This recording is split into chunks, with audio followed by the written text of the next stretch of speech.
Économie américaine avec vous, Laure Manin, bonsoir. Bonsoir Aude.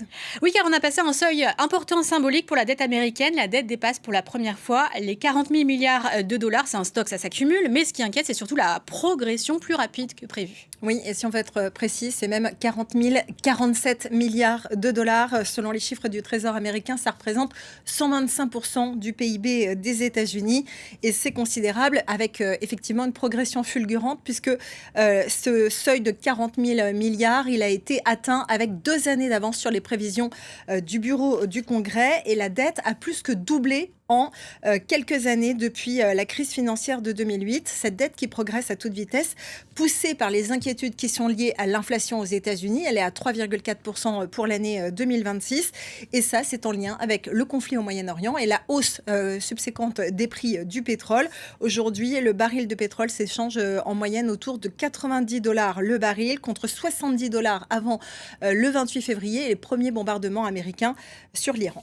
Le déficit public américain est lui aussi de plus en plus important. Effectivement, ça ne se porte pas mieux de ce point de vue-là, puisque le déficit aux États-Unis atteint 6 à 7% du PIB, alors qu'en France, pour l'année 2026, il est prévu qu'il atteigne 5 à 5,2% du PIB et que Donald Trump avait promis de le rapporter à 3%. On en est donc très loin.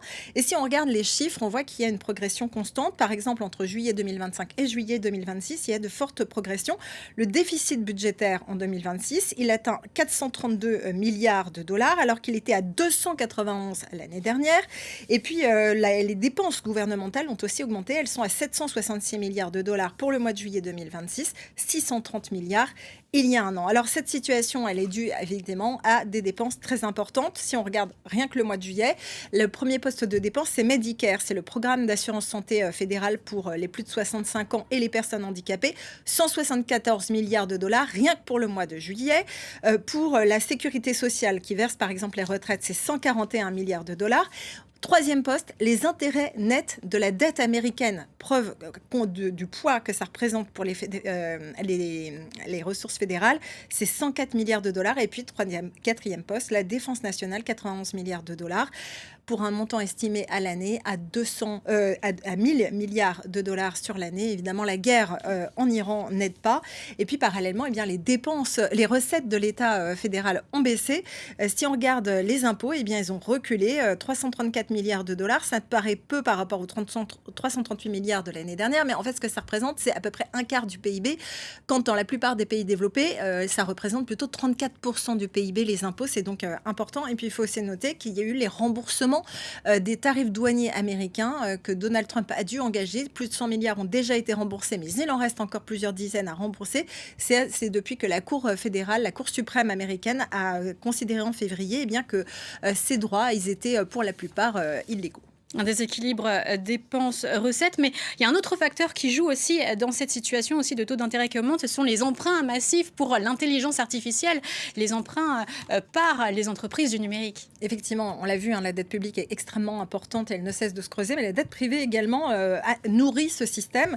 Il y a des investissements colossaux qui se comptent parfois en milliers de milliards, ce qui représente quasiment des PIB de petits pays, pour construire des data centers qui sont nécessaires au fonctionnement de l'IA. Je vous donne un exemple. Les GAFAM qui s'autofinançaient jusqu'à présent ont même dû emprunter. Alors les emprunts, si on les regarde, semblent plutôt modestes, mais ils s'additionnent.